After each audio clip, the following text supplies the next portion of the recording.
আসসালামু আলাইকুম সুপ্রিয় শিক্ষার্থীরা, তোমাদেরকে আজকের ভিডিও ক্লাসে স্বাগত জানাচ্ছি। আমরা গত ক্লাসে তোমাদের সাথে অর্থাৎ প্রথম পর্বে তোমাদের সাথে নবম দশম শ্রেণী চতুর্থ অধ্যায়ে 4 রেখে প্রথম পর্বটা শেয়ার করছিলাম। আজকে আমরা দ্বিতীয় পর্বটা শেয়ার করব। তো তোমরা যারা প্রথম পর্বটা দেখো নাই, এরা প্রথম পর্বটা দেখে নিবে। তাহলে প্রথম পর্বটা দেখলে হবে কি, এই পর্বটা তোমার বুঝতে কি হবে, সুবিধা হবে। তো আমরা ক্লাসে ঢুকে পড়ি। আমরা আজকে 3টা প্রবলেম সলভ করব কালকের সূত্রগুলো অনুসারে। প্রথমে আমরা 4 রেখে 8 নম্বর যে প্রবলেমটা সেটা আমরা সলভ করব।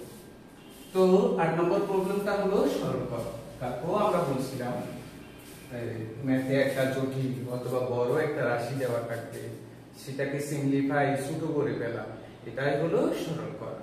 তো আমরা সেটার জন্য বিভিন্ন সূত্রে, তারপর বীজগণিতের যে অপারেশন, ভাগের, গুণের, যোগের, বিয়োগের আশ্রয় নিব। যখন যেটা নিতে হয় তখন সেটা নিব।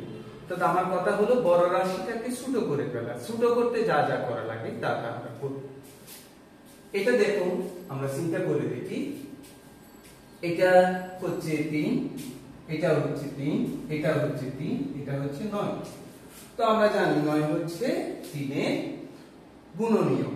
তাহলে আমি 9 কে 3 দিয়ে প্রকাশ করতে পারি। কিভাবে? এই যে 9 আমরা সাধারণ যেভাবে কাজ করি 3 3, তাহলে 9 সমান হলো 3 * 3 মানে কি 3 স্কয়ার। তাহলে আমি 9 সমান 3 স্কয়ার লিখতেই পারি। আমরা তাই করলাম। আমরা এটা যেমন আছে তেমন ঠিক থাকবে। এই 9টাকে আমরা 3 স্কয়ার লিখলাম, তার উপর m+1। এবার নিচে গুণ করার সময় আমরা একটা সূত্রের আশ্রয় নিই। আমরা তোমাদের সাথে কালকে যে সূত্রটা, গত ক্লাসে যে সূত্রটা শেয়ার করেছিলাম সেটা হচ্ছে এইরকম। সরি, যদি পাওয়ারের উপর পাওয়ার থাকে তাহলে কি হয়, কোন বেসের পাওয়ারের উপর পাওয়ার, তখন পাওয়ার গুণটা পরস্পর গুণ হয়। তাহলে কি দাঁড়ালো, 5 এর উপর পাওয়ার 3 আছে, তার উপর পাওয়ার 2 আছে, তাহলে আমরা দুটোটা গুণ করলে 3 * 2 = কত, 6।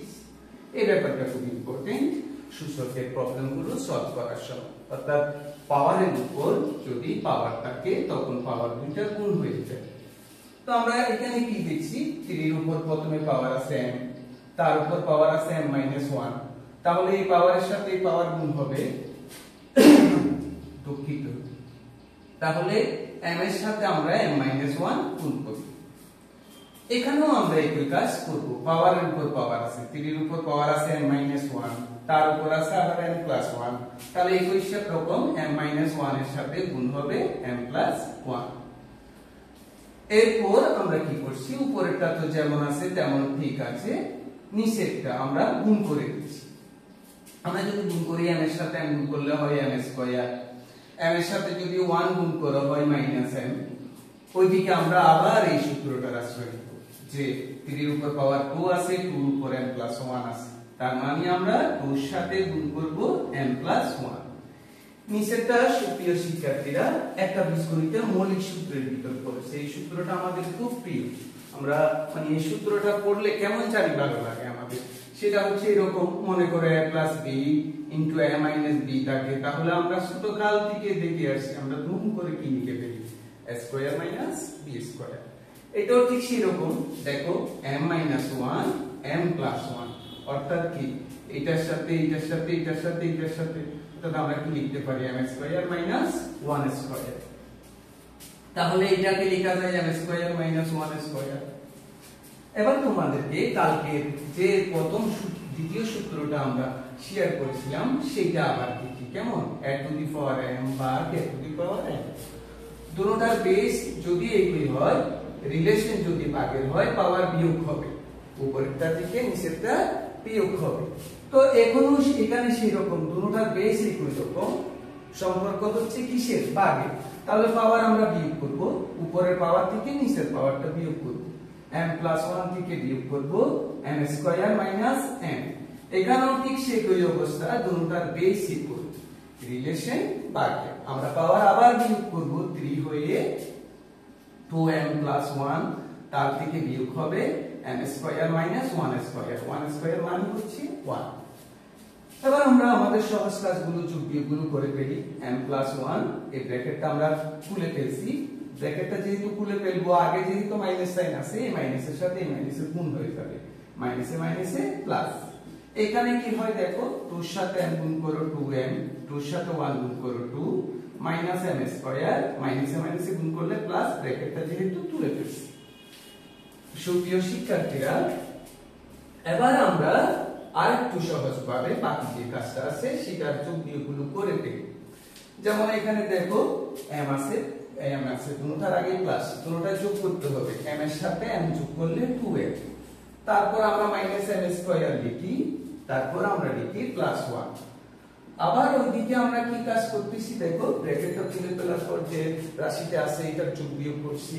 কি হচ্ছে, প্রথমে 2m, তারপরে কি হচ্ছে মাইনাস m স্কয়ার, এরপর কি হচ্ছে 2 এর সাথে 1 আমরা যোগ করছি, কত হচ্ছে 3। আবার দেখো এই দুটোটার বেস এখন একই রকম, দুটোটার বেস একই, এবং তোমরা দেখতেছো এদের সাথে রিলেশন হচ্ছে ভাগের। তার মানে কি, বেস একই, রিলেশন ভাগের। আমরা পাওয়ার বিয়োগ করব, প্রথমটার পাওয়ার থেকে দ্বিতীয়টার পাওয়ার, অর্থাৎ বেস একটা হবে, এই পাওয়ার থেকে এই পাওয়ার বিয়োগ হবে, minus twice m minus m square plus 3। এবার আমরা কি করছি, ওই যে এখানে ব্র্যাকেট আছে সেই ব্র্যাকেটটা তুলে ফেলছি, twice m minus m square plus 1 minus twice m, মাইনাসে মাইনাসে প্লাস, আবার প্লাসে মাইনাসে মাইনাস। এরপর সুপ্রিয় শিক্ষার্থীরা, আমরা আবার প্রয়োজনীয় কাজটা করি, plus twice m minus twice m 0, minus m square plus m square 0, 3 থেকে 1 গেলে 2, বড়টার আগে মাইনাস আছে সেজন্য মাইনাস।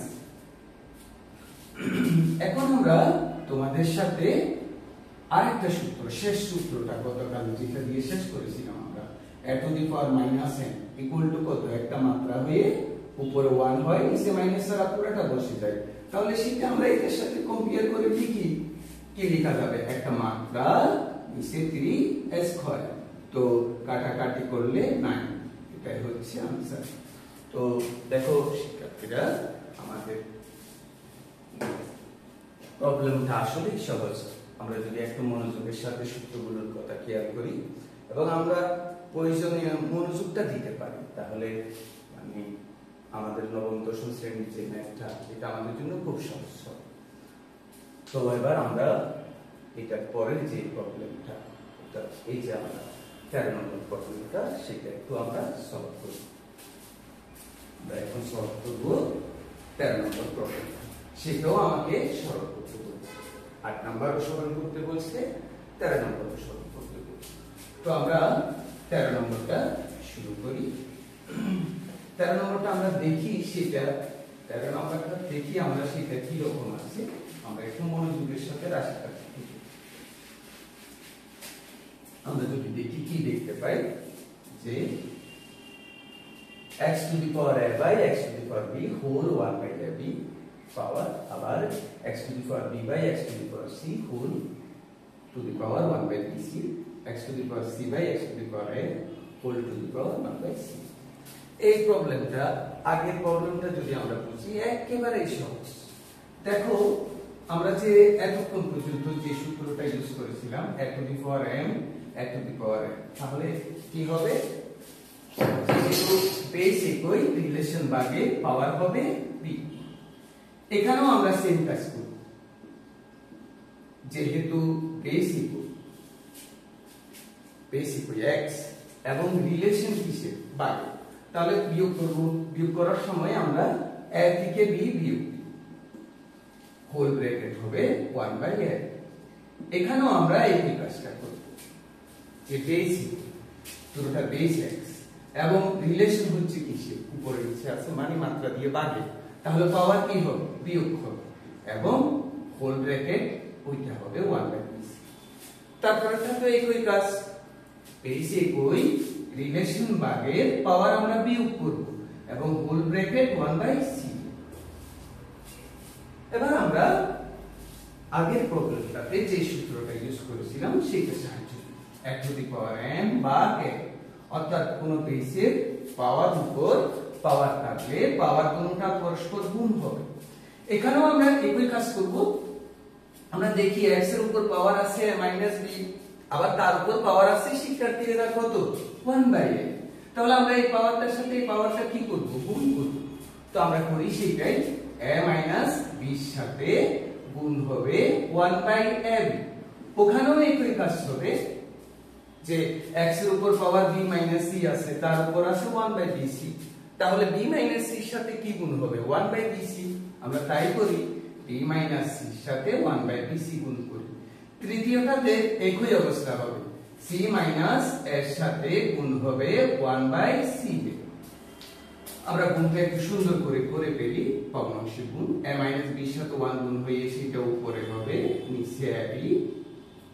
ঠিক ওইখানেও একই অবস্থা, b - c এর সাথে 1 গুণ হবে, নিচে হবে bc, এবং c - এর সাথে 1 গুণ হবে, নিচে হবে ca।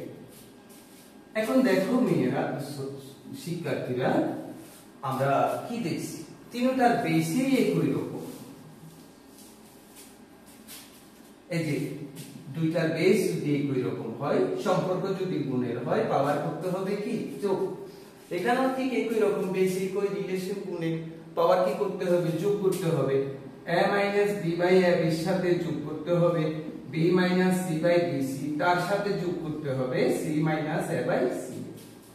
আমরা ক্লাস 8 এ ভগ্নাংশের যে যোগ বিয়োগ করেছি এটা সেরকম। এখন দেখো আমরা নিচে হরের লসাগু বের করব। হরের লসাগু বের করার সময় দুইটা a আছে, সেখান থেকে একটা লসাগু হবে b এর লসাগু হবে b, c এবং c এর লসাগু হবে c। এবার আমরা লসাগু a b c K a b দ্বারা ভাগ করব, তখন c থাকবে, c এর সাথে আমরা a - b গুণ করব। এখানে একই কাজ করব, a b c K b c দিয়ে ভাগ দিলে a এর সাথে b - c গুণ করব। এখানেও একই কাজ করব, a b c K c দিয়ে ভাগ দিলে b এর সাথে আমরা c - a গুণ করব।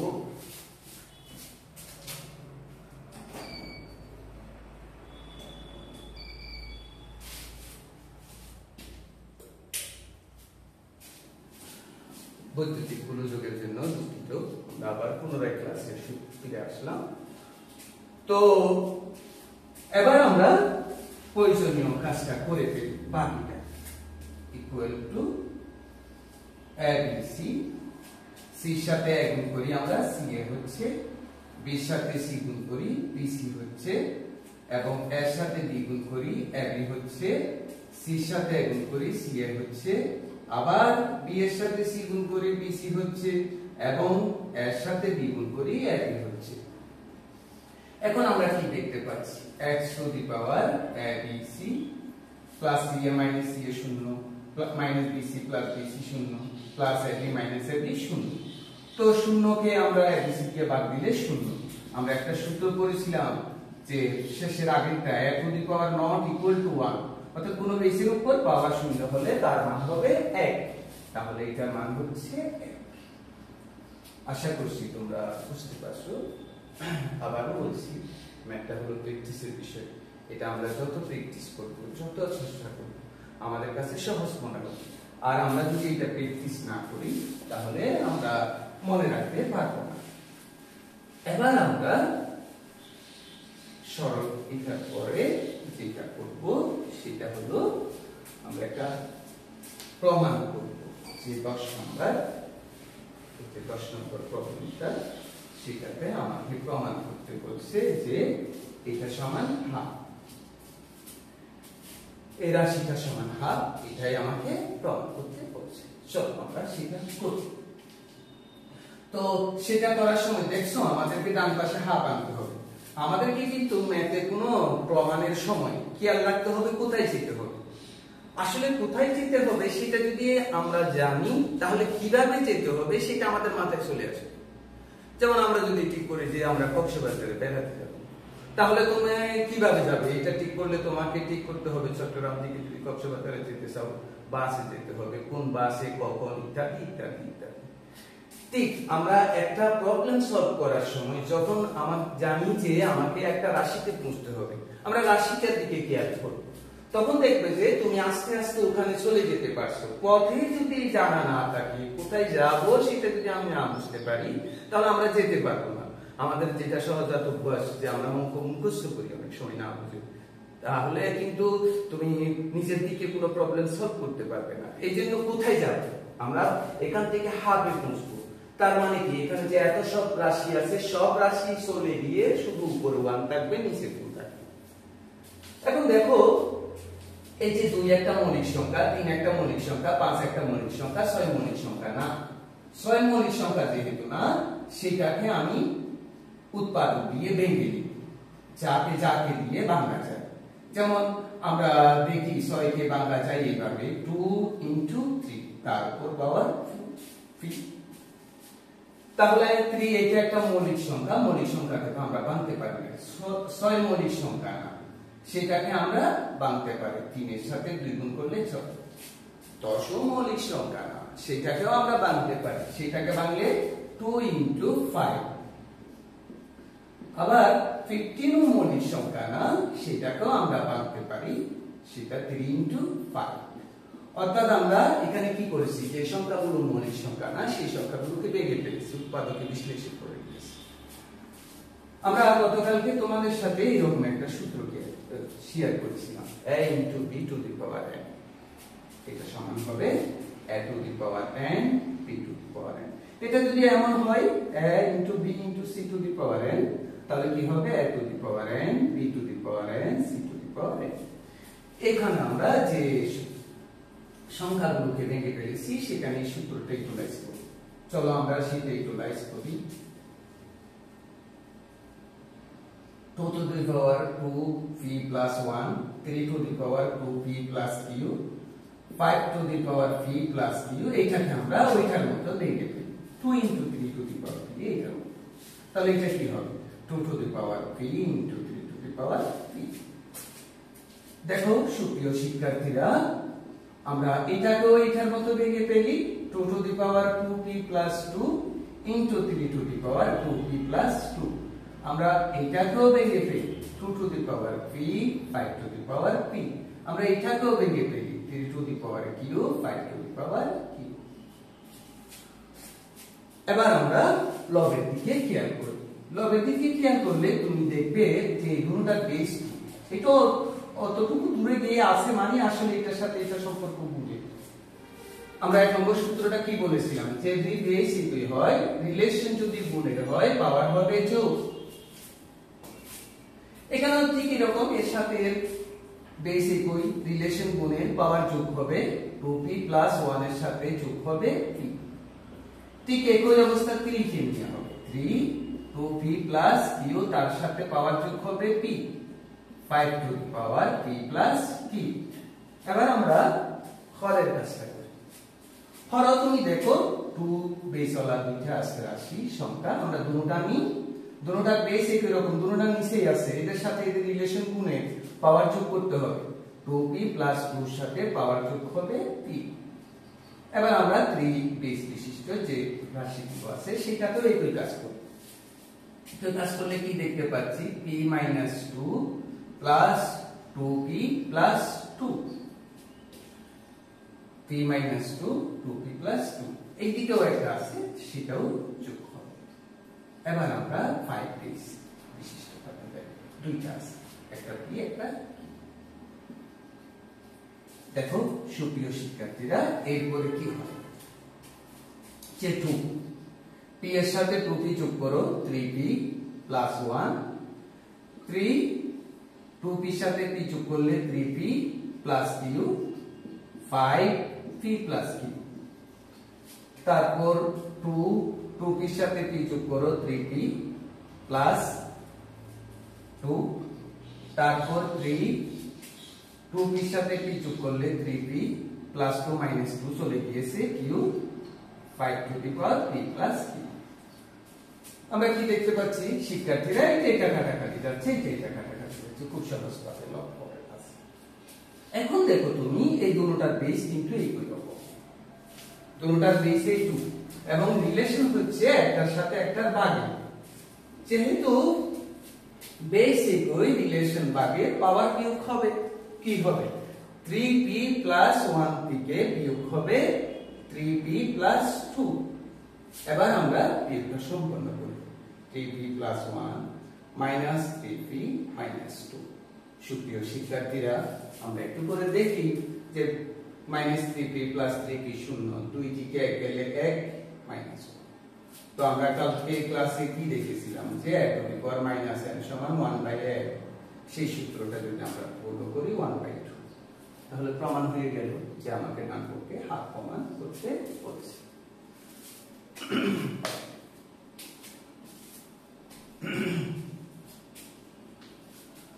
তো সুপ্রিয় শিক্ষার্থীরা, আমরা আজকে 3টা প্রবলেম সলভ করলাম। আমরা আগামী যে ক্লাসটা নিব দ্বিতীয় পর্বে, সেখানে 3টা প্রবলেম সলভ করে 4.1টা আমরা মোটামুটি শেষ করে দেব।